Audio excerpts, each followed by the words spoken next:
Esto es lo que me pregunto a mí mismo periódicamente siempre que tengo que tomar una decisión que no aparece en blanco y negro en la Escritura. Mientras más pronto aprenda a aplicar estos principios, más disfrutará su experiencia espiritual y comprenderá lo que es ser libre en Cristo.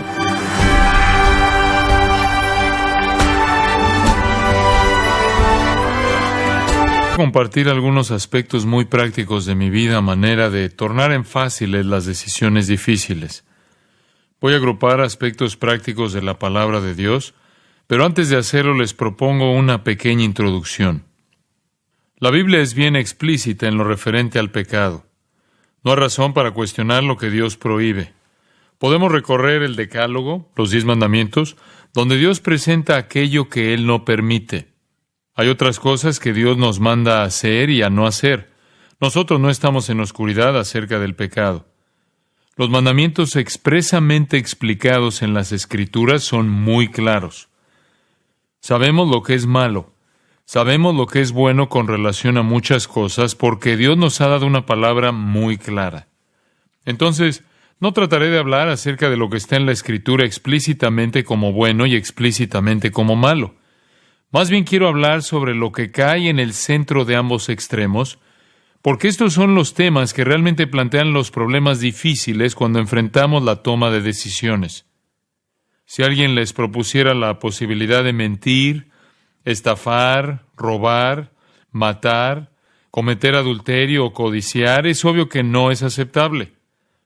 Si alguien le propone leer la Biblia, orar, testificar o predicar al Señor Jesucristo y su palabra a alguno que necesite escucharla, obviamente esto es bien aceptado. Pero ¿qué hay de esos temas de los cuales la Biblia no habla explícitamente, que no se consideran claramente como buenos o malos? Es una categoría larga. Por ejemplo, algunas personas dicen que hay ciertos alimentos que debemos comer y ciertos alimentos que no debemos comer. Hay algunos hoy día que quieren atar a los creyentes a una ley dietética veterotestamentaria. Ellos afirman que la espiritualidad verdadera es primordial para lo que usted come.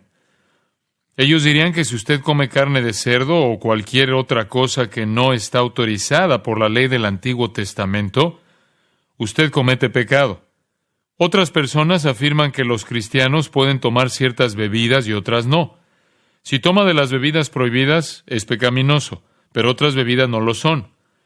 Las Escrituras abordan estos temas muy ampliamente, pero no proveen una prohibición específica acerca de qué debemos o no debemos tomar. Algunas personas piensan que el deporte es pecaminoso. Algunos de ustedes no consideran que es pecado, lo consideran un dios. Lo reverencian y veneran cada vez que pueden. Algunos piensan que la televisión es pecado.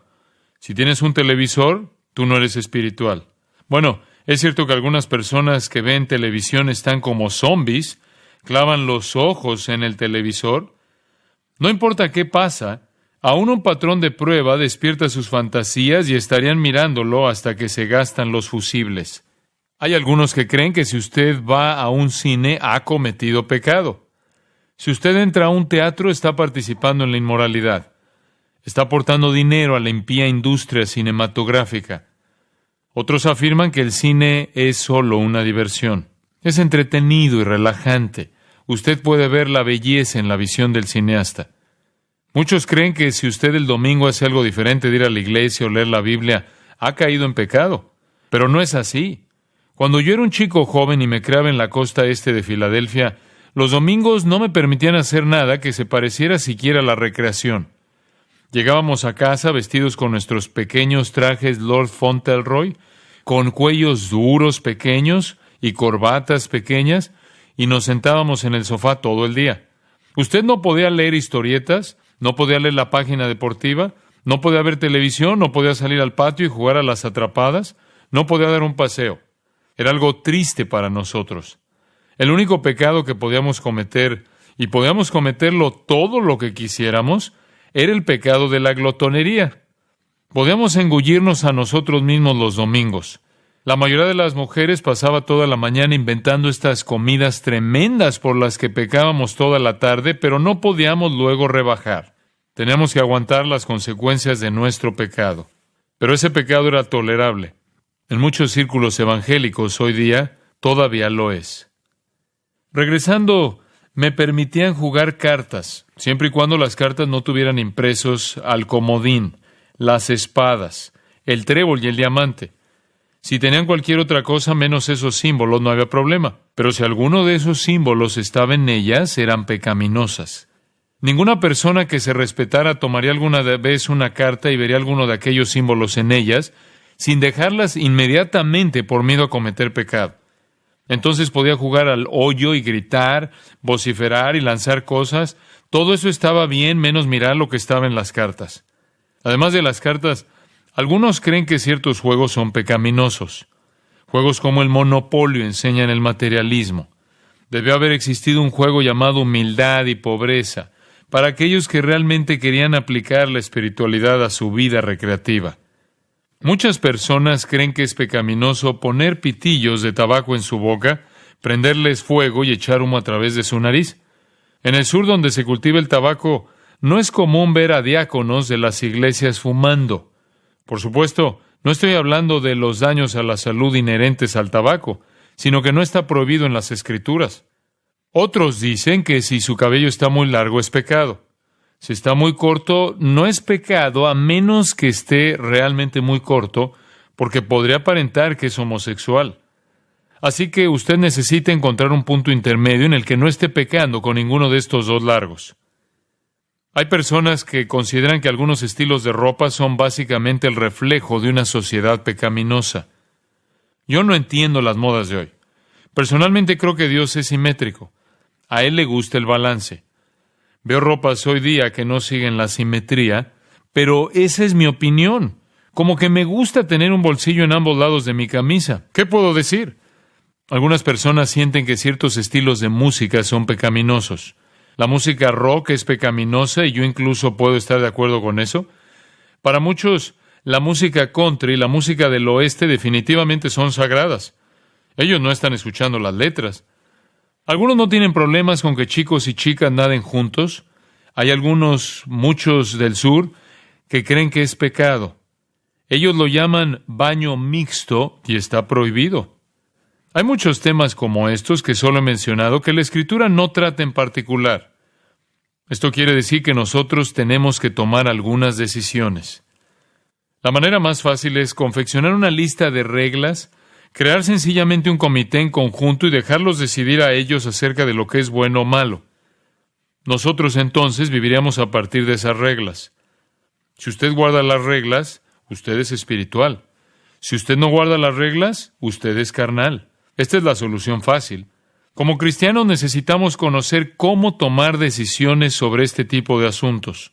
Nos enfrentamos a estos dilemas cada día de nuestras vidas. ¿Cómo debemos decidir? Yo les voy a proveer de unos cuantos principios, los principios que uso en mi propia vida. Me senté un día y los escribí. Son el producto de mi experiencia propia. Esto es lo que me pregunto a mí mismo periódicamente siempre que tengo que tomar una decisión que no aparece en blanco y negro en la Escritura.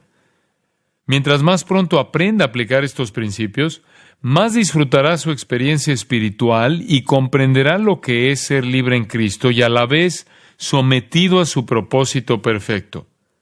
Veamos el primero, conveniencia. Conveniencia. ¿Esto será espiritualmente provechoso? En 1 Corintios 6:12 dice, todas las cosas me son lícitas. Permítanme hacer la distinción diciendo esto. Todo lo que no es ilícito es lícito. Hay algunos temas en la Escritura de los que ya se dice que son ilícitos o lícitos. Él no está hablando de estos. Se refiere a que todas las cosas que no son ilícitas son lícitas. Todas las cosas en ese terreno neutro, que no incluyen el área moral, son lícitas para mí. El verso 12 continúa, mas no todas convienen. El término griego para convienen significa para mi ventaja. Si determinadas conductas no son para mi ventaja espiritual, ellas no me convienen. Yo me hago a mí mismo la pregunta que Pablo presenta justo aquí. ¿Mi vida espiritual se reforzará por yo hacer estas cosas? ¿Esto fomentará la santidad? Esta es una pregunta justa. ¿Esto será provechoso para mí? ¿Esto será bueno para mí? Hay muchas cosas que usted hace que no son malas. Por ejemplo, dormir no es malo. Dormir es bueno. Yo trato de hacerlo ahora y luego me gustaría hacerlo más de lo que soy capaz. No hay nada malo en dormir. No hay nada malo en dormir hasta tarde. ¿Alguna vez esperó con ansias una mañana en la que pudiera dormir hasta tarde? Seguro que lo hizo. A veces podría ser la mañana del domingo y el Señor podría castigarlo por ello. Todos nosotros buscamos esos momentos en los cuales poder quedarnos en la cama. Pero ese asunto bueno de quedarnos en la cama y acumular la fuerza física, si se hace con mucha frecuencia, no será de su provecho espiritual porque cultivará la pereza. Quedarse solo en la cama no es malo, pero crea un hábito de entorpecimiento. Entonces, si llegamos al extremo, no es de beneficio. En la vida muchos temas son similares. Cualquiera que sea, usted necesita preguntarse a sí mismo, ¿esto será de beneficio espiritual? ¿Será para mi beneficio? ¿Fomentará la santidad? Usted no desea analizar su vida con una actitud de, lo puedo hacer y me saldré con la mía. Usted desea la perspectiva de vida que pregunta, ¿puedo hacer esto e incrementar mi santidad? ¿Será esto espiritualmente provechoso? Llamemos a este principio conveniencia. ¿Es conveniente para mi beneficio espiritual? Veamos otro principio. Edificación. ¿Esto me edificará? ¿Esto me edificará? El primer principio analiza el tema por separado. ¿Esto será conveniente para mi espiritualidad? La segunda pregunta es, ¿esto me pondrá en el camino a una mayor madurez espiritual? En 1 Corintios 10:23 dice, todo me es lícito, pero no todo conviene. Este es el mismo pensamiento que el anterior. Todo lo que no es ilícito es lícito. Todas las cosas que no son malas en sí mismas son lícitas para mí. Entonces Pablo dice en el versículo 23, todo me es lícito, pero no todo edifica. Por tanto, me pregunto a mí mismo, ¿esto me edificará? La palabra griega traducida como edifica es oikodomeo, que significa construir una casa. ¿Hacer esto añadirá a mi vida aquello que incrementará mi estabilidad espiritual, fuerza y madurez? En 1 Corintios 14:26 dice, hágase todo para edificación. En 2 Corintios 12:19 Pablo dice, delante de Dios en Cristo hablamos, y todo, muy amados, para vuestra edificación. En 1 Corintios 9, versículos 24 y 25, y en el 27 Pablo añade, ¿no sabéis que los que corren en el estadio, todos a la verdad corren, pero uno solo se lleva el premio? Corred de tal manera que lo obtengáis. Todo aquel que lucha, de todo se abstiene. Golpeo mi cuerpo y lo pongo en servidumbre. El idioma griego que Pablo utiliza indica que él mantendrá su cuerpo subyugado, que golpeará su cuerpo duramente y asimismo se hará un moretón en un ojo, si así lo prefiere, con el propósito de mantener su cuerpo bajo control, de manera que todo lo hecho sea para la edificación propia. Francamente, muchos de nosotros somos esclavos de los deseos de nuestro cuerpo. Básicamente respondemos a cualquier impulso físico que hay en él. En cuestión de control propio y autodisciplina hay varios elementos clave. Para ser una persona autodisciplinada, usted tiene que ejercitarse a sí mismo en la disciplina. Yo utilizo un montón de ideas pequeñas y prácticas para ayudar. Entre otras cosas, siempre hago las tareas más difíciles primero. Esto le ayuda a aprender la autodisciplina. Otra idea que siempre me ayuda es ser siempre puntual. Para hacer esto, usted tiene que ordenar los diferentes elementos de su vida de manera que puede estar en el sitio correcto, en el momento correcto. Eso es el control e indica que usted puede tirar diversas piezas juntas e ingeniárselas. Otra idea que me ayuda es aprender a decir no cuando usted tiene todo el derecho a decir sí. Cuando usted tiene todo el derecho a salir fuera a comer, a disfrutar una suculenta comida y repletarse con un fresco helado de caramelo y sencillamente decir no, para informar a su cuerpo que usted aún está al control. Esto cultiva el autocontrol. Cuando usted controla sus deseos con su mente espiritual, usted ejercita los músculos correctos al entrenarse usted mismo para la santidad. Entonces, me pregunto a mí mismo, si hago esto, ¿servirá para mi edificación? ¿Me fortalecerá? ¿Me moverá en semejanza a Cristo y a una mayor madurez espiritual? Llamemos el principio de la edificación. Por tanto, primero vimos el principio de la conveniencia y ahora el de la edificación. Veamos otro principio. Exceso. ¿Esto me atrasará en la carrera? ¿Esto me atrasará en la carrera? Si estoy corriendo para ganar el premio, entonces tengo que preguntarme a mí mismo, ¿este acto me atrasará? Hebreos 12:1 dice que estamos en la carrera de la fe. Hebreos 11 describe una gran cantidad de personas que vivieron por fe y son testimonio vivo de la validez de vivir por fe. Ellos son la nube de testigos que nos insta a vivir por fe, de acuerdo con Hebreos 12:1. Cada uno se presenta de esta manera en Hebreos 11:4. Por la fe Abel, por la fe Enoc, por la fe Noé, por la fe Abraham, por la fe la misma Sara, por la fe Jacob, y así continúa con Isaac, José y Moisés a lo largo de Hebreos capítulo 11. El capítulo continúa diciendo ahí en los versículos 30 al 32, por la fe cayeron los muros de Jericó, por la fe Rahab la ramera, seguido por Gedeón, Barak, Sansón, Jefté, David, Samuel y los profetas. Todos estos hombres y mujeres vivieron por fe. Con tantas personas testificando de la importancia de la vida de fe, nosotros también tenemos que vivir por fe para correr la carrera de la fe, para hacerlo exitosamente. Como dice Hebreos 2:1 y 2, despojémonos de todo peso y del pecado que nos asedia y corramos con paciencia la carrera que tenemos por delante, puestos los ojos en Jesús, el autor y consumador de la fe, el cual por el gozo puesto delante de él sufrió la cruz, menospreciando el oprobio, y se sentó a la diestra del trono de Dios.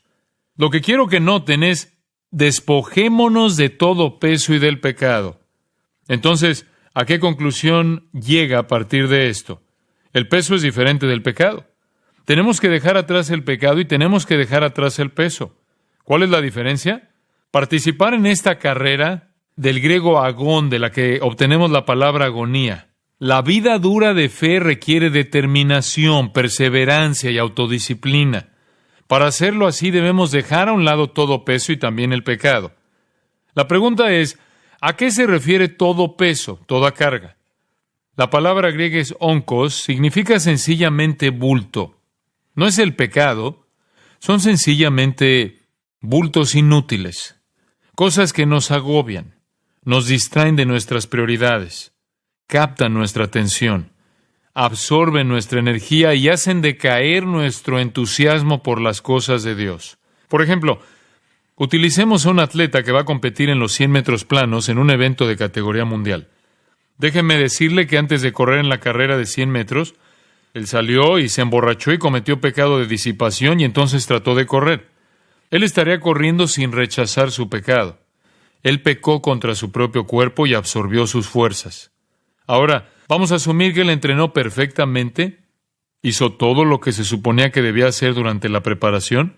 Estaba en su óptima forma física. En su entrenamiento todo estaba como debiera. Su vida moral estaba limpia. Él no disipó su cuerpo, sin embargo, decidió competir en botas de combate y con un abrigo de lana. Esto no sería pecaminoso, pero sí sería bastante estúpido. Esto sería un bulto innecesario. Déjeme ponérselo más claro. ¿Es pecaminoso salir con su esposa la noche del sábado, tener una cena tarde, darse un buen atracón y entonces dar una vuelta, sentarse en la playa frente a la luna y decirle a su esposa lo mucho que la ama, luego regresar a casa a las 2 en punto de la madrugada? ¿Es pecaminoso? No. Esposas, algunas de ustedes están diciendo, ojalá mi esposo hiciera eso. Déjeme añadir otra dimensión. Usted tiene una reunión de oración a las 8 en punto en la mañana del domingo. Además, tiene que enseñar la palabra de Dios a las 8:30. Su cena no fue una actividad pecaminosa, pero hay unos cuantos bultos innecesarios que impactarán lo que usted puede hacer la mañana próxima. Hay algunas cosas en nuestras vidas que nosotros restringimos no por otra razón que porque ellas nos atrasan en la carrera. Es por esto que para mí la noche del sábado es un tiempo sagrado. Es un tiempo de hacer nada. Puedo recordar cuando mis hijos jugaban fútbol. Recuerdo los juegos de fútbol en la noche del sábado. Yo hubiera ido y me hubiera metido completamente en el asunto. De hecho, lo hago, considerando que jugué mucho y me encanta el juego. Así que viendo a mi hijo, mis emociones se levantan exaltadas. Luego regresas a casa y continúas jugando una y otra vez en tu mente. También está la posibilidad de que tu hijo se haya lesionado, como le ocurrió a Mark en una ocasión. Su pierna se rompió. Realmente su fémur derecho se cortó en la parte de la placa cartilaginosa. Así que ahí está la familia en el hospital por medianoche y yo tengo que levantarme al otro día y predicar la palabra de Dios. Está muy lejos de ser fácil dejar sus emociones y sus pensamientos detenidos en el canal equivocado. Por supuesto que no es pecado ver a su hijo jugar fútbol, a menos que usted piense que el fútbol es un pecado. Pero el punto es que usted no quiere añadir a su vida bultos innecesarios. No necesita cargarse a sí mismo con estas cosas. Usted quiere deshacerse de ellas. Hay bastantes tipos de bultos. El legalismo, el ceremonialismo y la pérdida inútil de tiempo que absorbe su energía y desordena sus prioridades. Entonces necesita hacerse una pregunta simple. ¿Esto me atrasará en la carrera espiritual? Cualquier cosa que afecte mi efectividad en el servicio a Cristo, no lo haré. Llamemos el principio del exceso. Veamos otro principio. Esclavitud. ¿Esto me pondrá en esclavitud? ¿Esto me pondrá en esclavitud? En 1 Corintios 6:12 dice, todas las cosas me son lícitas, mas no todas convienen. Todas las cosas me son lícitas, mas yo no me dejaré dominar de ninguna. En otras palabras, no me someteré al poder de ninguna. No permitiré que nada me domine. No debemos permitir nunca que un aspecto no moral nos domine, especialmente cuando consideramos lo que dice el Salmo 8 en los versículos 4 al 8. ¿Qué es el hombre para que tengas de él memoria? Le has hecho poco menor que los ángeles, y lo coronaste de gloria y de honra. Le hiciste señorear sobre las obras de tus manos. Todo lo pusiste debajo de sus pies, ovejas y bueyes, todo ello, y asimismo las bestias del campo, las aves de los cielos y los peces del mar. Sin embargo, ¿no es asombroso cómo el hombre cede su soberanía a cosas pequeñas? ¿Cuántos hombres se han convertido en herramientas completas porque no pueden controlar el producto de su viña? ¿Cuántos terminan muertos porque no pueden hacerle frente al tabaco? ¿Cuántos dejan que un televisor, lo cual no es más que un puñado de cables conectados a una caja que el hombre inventó, dirija sus vidas totalmente?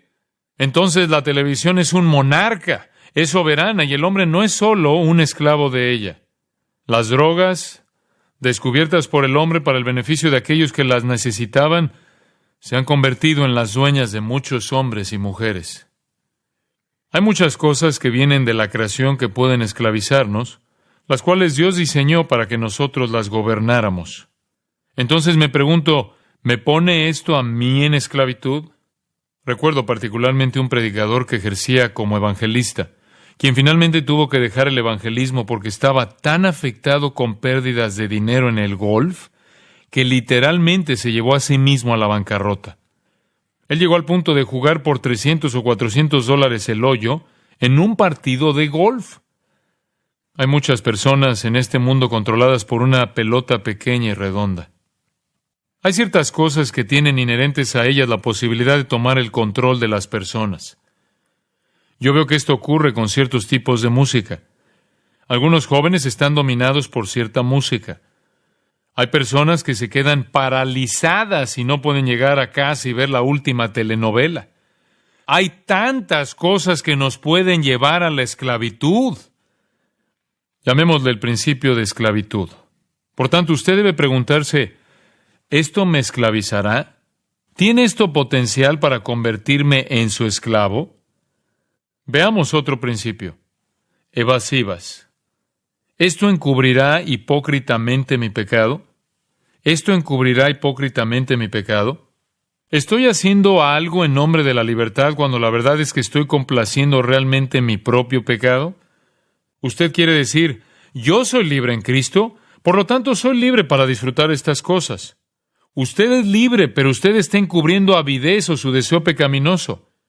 Un hombre que va al cine y justifica su participación argumentando que él es libre en Cristo para ir, es ciertamente libre para hacerlo. Pero si él va con el propósito en su corazón de consentir sus propios deseos pecaminosos a través de lo que ve, está utilizando la libertad solamente como una capa sobre su pecado. En 1 de Pedro 2:16 dice, no como los que tienen la libertad como pretexto para hacer lo malo. En otras palabras, no cubras con un velo tus intenciones pecaminosas. Sé honesto contigo mismo. Pregúntate a ti mismo, ¿esto es algo que realmente beneficia mi espiritualidad y que es para mi provecho espiritual? ¿Esto es algo que me edifica? ¿Es algo que es útil? ¿Es algo que no me llevará a la esclavitud o acaso estoy encubriendo mi deseo pecaminoso? Los jóvenes dicen frecuentemente, la Biblia no dice que no puedes bailar. David danzó ante el Señor. Bueno, él no danzó lo que la gente baila hoy día. ¿Qué tiene de malo el baile? Pregúntate a ti mismo, ¿estoy apoyando el baile porque sé que me edificaré espiritualmente? ¿Porque sé que no es un bulto innecesario? ¿Es muy importante para mi progreso espiritual y no hay manera de que pueda esclavizarme? ¿O quiero bailar por mi propio deseo sensual? Usted tiene que tratar con el motivo e inquirir con la cuestión real. Gálatas 5:13 dice que es muy común cambiar la libertad por el libertinaje. Llamemos el principio de evasivas. Significa mentir o falsificar. Muchas personas falsifican sus motivos para encubrir sus intenciones pecaminosas. El hombre que dice, Dios hizo los caballos, así que soy libre para ir al hipódromo Santa Anita. Yo solo voy allá y disfruto la creación de Dios. Los caballos corren y yo alabo al Señor. No obstante, él está todo el día botando dinero en las apuestas. Lo que hay aquí es una capa de libertad puesta sobre la tapa de una intención pecaminosa que es apostar, que no es más que tomar la mayordomía que Dios le ha dado y lanzarla al aire. Por tanto, necesitamos preguntarnos a nosotros mismos, ¿esto hipócritamente encubre mi pecado? Este es el principio de evasivas. ¿Estoy falsificando un motivo real? Veamos otro principio. Llamémosle extralimitación. ¿Esto violará el señorío de Cristo en mi vida? ¿Esto violará el señorío de Cristo en mi vida? Ahora tomen este pensamiento básico. Cada cristiano debe vivir en sumisión al señorío de Cristo. ¿Usted comprende esto? Entonces entiende el segundo punto. ¿No todos nosotros concordamos al 100% acerca de lo que el Señor quiere que hagamos? Algunos piensan que el Señor dice que no debemos hacer algo en particular, mientras otros piensan que el Señor dice que está bien. Lo que algunos piensan que el Señor ve como pecado, otros piensan que lo ve bien. ¿No todos coincidimos acerca de aquello que el Señor quiere que hagamos? Algunos piensan que el Señor quiere que leas tu Biblia todas las mañanas de tu vida y si no lo haces, has pecado contra Dios. Hay personas que piensan que si usted no va a la iglesia el domingo en la mañana, el domingo en la noche y los miércoles en la noche a la reunión de oración, usted ha decaído espiritualmente. Otras personas no tienen ataduras en su conciencia para hacer esto. Ellos irán el domingo en la mañana, el domingo en la noche, pero ya sea que van el miércoles en la noche o no, será un asunto de conveniencia. Hay algunas personas que quieren leer la palabra cada vez que pueden, pero no tienen sus conciencias atadas a leerla cada mañana de su vida. Hay quienes siguen el señorío de Cristo de diferentes maneras. En Romanos 14:2 dice, porque uno cree que se ha de comer de todo. Otro, que es débil, come legumbres. Algunas personas son vegetarianas. Ellas creen que el Señor solo quiere que coman hierbas. Pero alguien más dice, usted puede comer cualquier cosa que quiera. El que come no menosprecie al que no come, versículos 3 al 5, y el que no come, no juzgue al que come, porque Dios le ha recibido. ¿Tú quién eres que juzgas al criado ajeno? Para su propio Señor esté en pie o cae, pero estará firme, porque poderoso es el Señor para hacerle estar firme. Uno hace diferencia entre día y día. Esta es una persona que quiere guardar el Sabbat, quiere hacer algo especial fuera del domingo. Él es lo que llamamos un sabatiano. Los versículos 5 al 6 dicen, otro juzga iguales todos los días. Cada uno esté plenamente convencido en su propia mente. El que hace caso del día lo hace para el Señor. Aquel que no guarda el día también lo hace para el Señor porque él cree que el Señor es el Señor de cada día. Y observe lo que dice en los versículos 6 al 8. El que come, para el Señor come, porque da gracias a Dios, y el que no come, para el Señor no come, y da gracias a Dios. Porque ninguno de nosotros vive para sí, y ninguno muere para sí. Pues si vivimos, para el Señor vivimos, y si morimos, para el Señor morimos. Así pues, sea que vivamos o que muramos, del Señor somos. En otras palabras, cualquiera que sean las restricciones en la vida cristiana, Él voluntariamente las cumple porque cree que eso es lo que el Señor quiere. Siempre y cuando usted lo crea, entonces hágalo o no lo haga. Pregúntese a sí mismo, ¿esto es algo que yo creo que el Señor querría? Este es un problema de conciencia. Usted dice, bueno, ¿qué pasa si su conciencia está mal? Sencillamente no viole su conciencia. Su conciencia solo reacciona a la mente y si en su mente usted cree que algo es correcto, su conciencia lo impulsará o lo detendrá. Su conciencia es solo el volante, la mente es el motor. El motor produce la acción, el volante conduce el comportamiento. La conciencia toma lo que está en la mente, conduce el volante como si fuera él y genera la conducta. Si usted viola su conciencia, usted mismo se va a entrenar para hacer el mal. A medida que su mente crece para entender mejor lo correcto, usted madurará en el Señor. Pero si usted mismo se ha entrenado para violar su conciencia no le ayudará. Así que no se entrene a sí mismo para violar su conciencia. Hágase la pregunta, ¿violará esto mi comprensión del señorío de Cristo? Quizá algún hermano venga a usted y le diga, sigue adelante, tú puedes hacer esto, tú eres libre, esto no es malo. Pero si esto viola su conciencia, no lo haga. No se entrene a sí mismo para ignorar su conciencia. Pablo dijo que él nunca haría algo contrario a su conciencia. Él no quiso marcar su conciencia con cicatrices, de modo que ya no tuviera sensibilidad. Como lo indica en 2 Corintios 1:12, 4:2 y 1 Timoteo 4:2. Si una persona quiere sentarse en un sofá y esa es su manera de guardar el Sabbat, no lo molesten por ello. No lo reprendan. Nunca olvidaré la ilustración clásica sobre esto que mi padre compartió conmigo. Él estaba en Michigan en una campaña de avivamiento. En la noche del domingo, la primera de esta semana de reavivamiento, el pastor le preguntó a mi padre después de la reunión, ¿qué vas a hacer mañana? Mi padre le dijo, pensé que podríamos levantarnos en la mañana para jugar golf y luego en la tarde podemos hacer algunas visitas. El pastor dijo, ¿golf? ¿Durante una campaña de avivamiento? ¿No estás comprometido con el trabajo de Dios? ¿Vienes aquí a jugar o a ministrar? Mi padre dijo, un poco de las dos cosas. En realidad me gustaría que vinieras y que podamos compartir un poco en la mañana y conocernos. El pastor dijo, nunca. Me comprometí conmigo mismo a la oración y al avivamiento durante toda la semana. Entonces mi padre le dijo, no, me parece que sería fantástico si vinieras.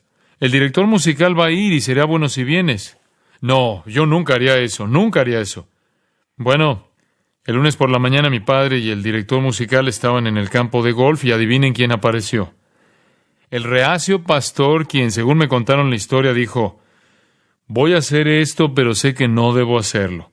Lo hago por hospitalidad, pero sé que no es correcto. Así que ellos dieron el primer golpe al primer hoyo y están a medio camino en la calle cuando alguien grita, ¡atención! El pastor miró y perdió 2 dientes. Dice mi padre que cayó cerca de un árbol diciendo, lo sabía, lo sabía. Si antes de lo ocurrido este pastor creía que jugar golf un lunes por la mañana durante una campaña de avivamiento era malo, usted puede estar seguro de que después de este hecho él creía lo mismo. Así que por violar su conciencia en aquella ocasión, se empujó a sí mismo más profundamente en su falta de libertad, en su esclavitud. Él interpretó su accidente como el juicio de Dios y para él eso tiene que haber sido. Dios no quiere que ningún hombre viole su conciencia. Por tanto, no necesitamos hacer cosas que potencialmente puedan conducir a las personas a ignorar el señorío de Cristo, lo cual se hace evidente para ellos a través de sus conciencias. Llamemos a el principio de extralimitación. Esto significa que usted se está apropiando de la soberanía de Cristo en la vida de alguien.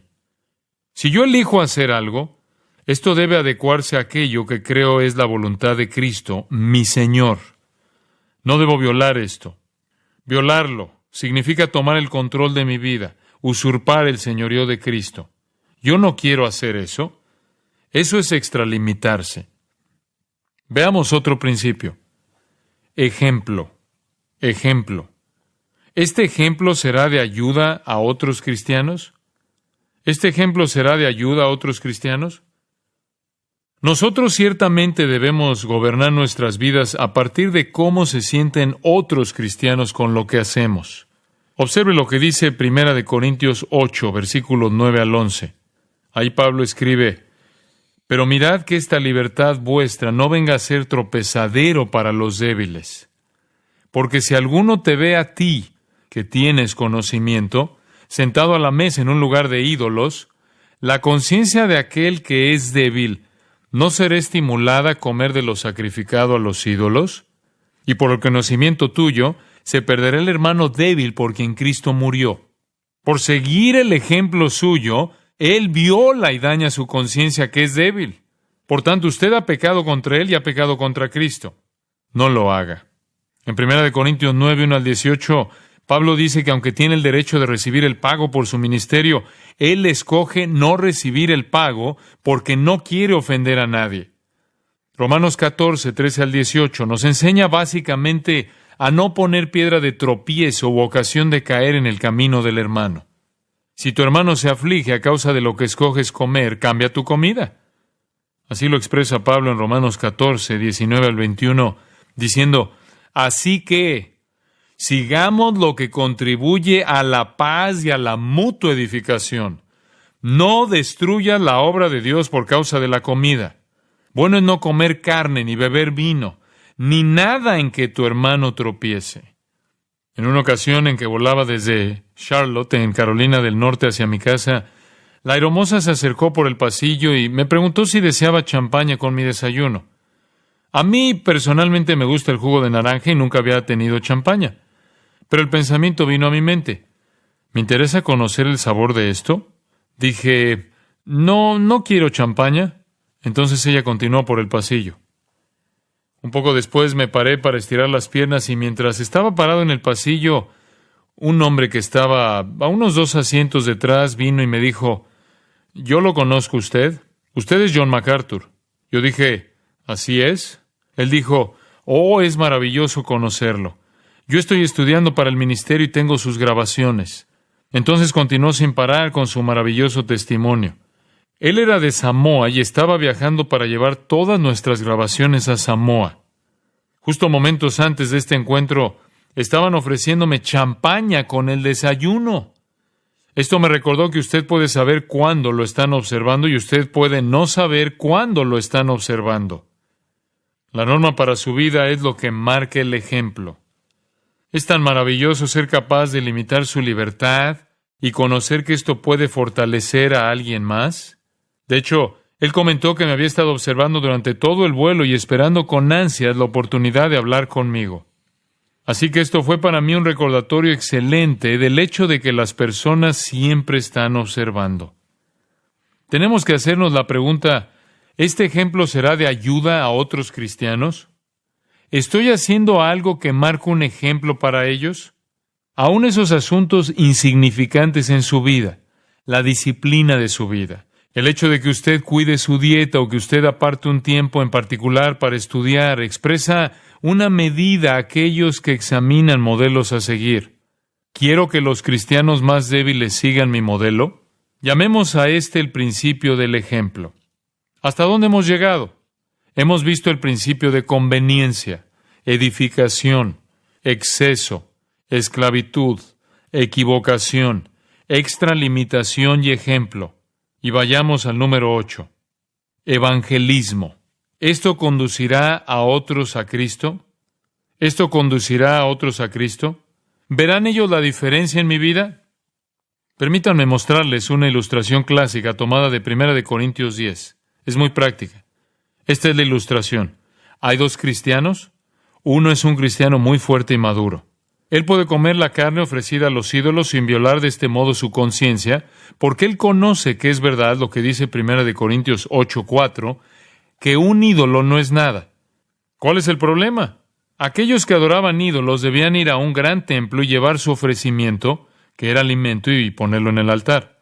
Ahora bien, ellos saben que ningún Dios va a comer esa ofrenda, así que solo se queda ahí.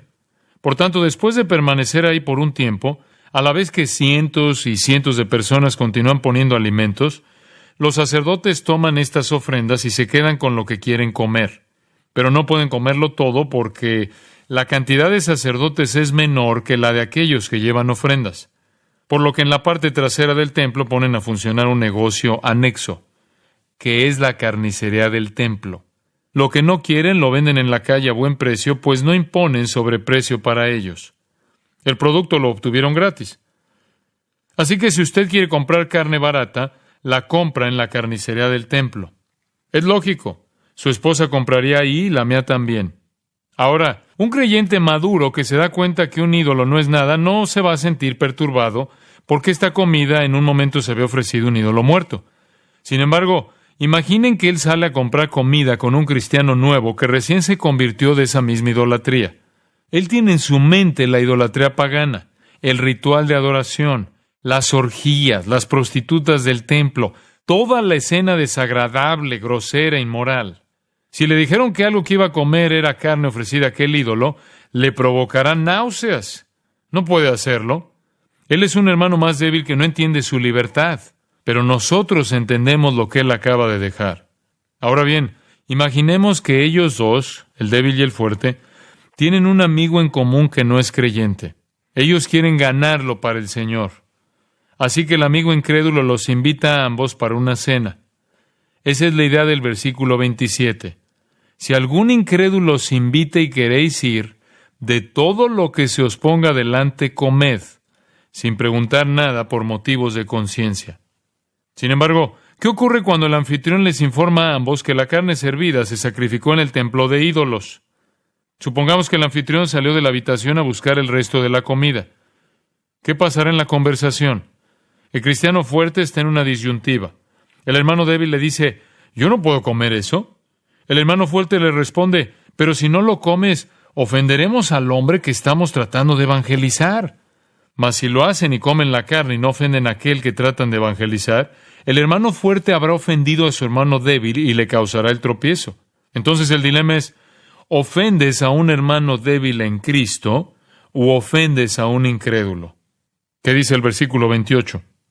Mas si alguien nos dijere, esto fue sacrificado a los ídolos, no lo comáis por causa de aquel que lo declaró y por motivos de conciencia. ¿Significa que cuando estás tratando de evangelizar a un incrédulo es preferible ofender al incrédulo que a tu hermano creyente? Absolutamente. Si ofendes a tu hermano cristiano, el incrédulo puede decir, es mejor ser incrédulo que ser cristiano. Se ofenden entre ellos. A mí no me ofenden, así que me quedo donde estoy. Cuando usted de veras ofenda a un incrédulo, asegúrese de explicarle el por qué. Esta carne ofrecida a ídolos ofendería a tal grado a mi hermano que sencillamente no puedo comerla por su causa. El incrédulo va a pensar más de una vez acerca de lo que ha visto. Hay una hermandad que me gustaría experimentar. La atracción de su amor será el testimonio mayor que usted tiene en el evangelismo. Por tanto, me pregunto a mí mismo, ¿esto conducirá a alguien más a Cristo? Cuando limito mi libertad, ¿lo hago con la visión de ganar a alguien para Cristo? ¿Le estoy mostrando a esa persona una vida diferente, algo que él no ve en su mundo? ¿Pureza, honestidad, amor e integridad? Romanos 14:18 dice, porque el que en esto sirve a Cristo, agrada a Dios y es aprobado por los hombres. Ese es el principio del evangelismo. A medida que lo pongo en práctica, ¿incrementa mi oportunidad para el evangelismo? Veamos otro principio. Imitación. ¿Esto será coherente con la imagen de Cristo? ¿Esto será coherente con la imagen de Cristo?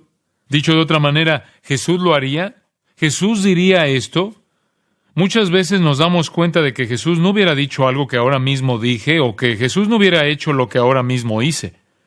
Si me pregunto eso a mí mismo antes de hacer o decir algo y no después, evito cosas que ojalá no hubiera hecho o dicho. ¿Jesús lo haría? Esta pregunta lo ayudará con muchas decisiones. Llamemos a este el principio de imitación. Queremos imitar a Cristo. En 1 de Juan 2:6 dice, el que dice que permanece en Él debe andar como Él anduvo. Si usted dice que pertenece a Cristo, entonces tiene el deber de vivir como Cristo vivió.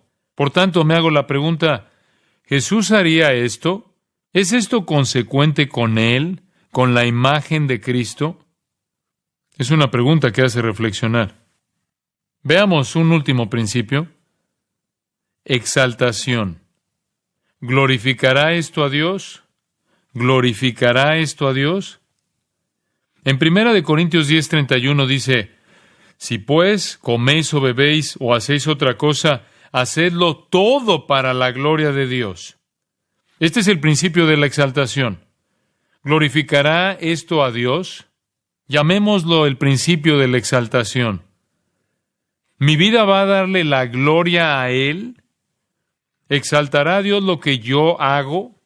¿Elevará esto su nombre santo? ¿Le dará honor a Él? ¿Embellecerá esto la doctrina de Dios en mi vida? ¿Él será glorificado, honrado y alabado como resultado de esto? Este es el principio de la exaltación. Entonces, ¿está listo para hacer el resumen? ¿Se dio cuenta de algo? No puede haberlo pasado por alto. Casi todos los principios comienzan con una E. Del es fácil de la toma de decisiones. Porque toman algo muy difícil y lo transforman en fácil. El punto es, podemos tornar en fáciles las decisiones difíciles si utilizamos estos principios. ¿Esto será provechoso para mí espiritualmente? ¿Esto me edificará? ¿Esto me atrasará en la carrera? ¿Esto me pondrá en esclavitud? ¿Esto encubrirá sencillamente mi pecado? ¿Esto violará el señorío de Cristo en mi vida? ¿Este ejemplo será de ayuda para otros? ¿Esto conducirá a otros a Cristo? ¿Esto me hará semejante a Cristo? Y por último, ¿esto glorificará a Dios? Inclinémonos juntos en oración. Padre, te agradecemos por los principios que rigen nuestra conducta y porque no solo nos has dado los principios, sino también nos has dado a tu Espíritu Santo que vive para activar estos principios, de manera que hagamos lo que te agrada. Señor, ayúdanos a tener sabiduría para tomar decisiones correctas y para saber que las decisiones correctas se basan en estos principios.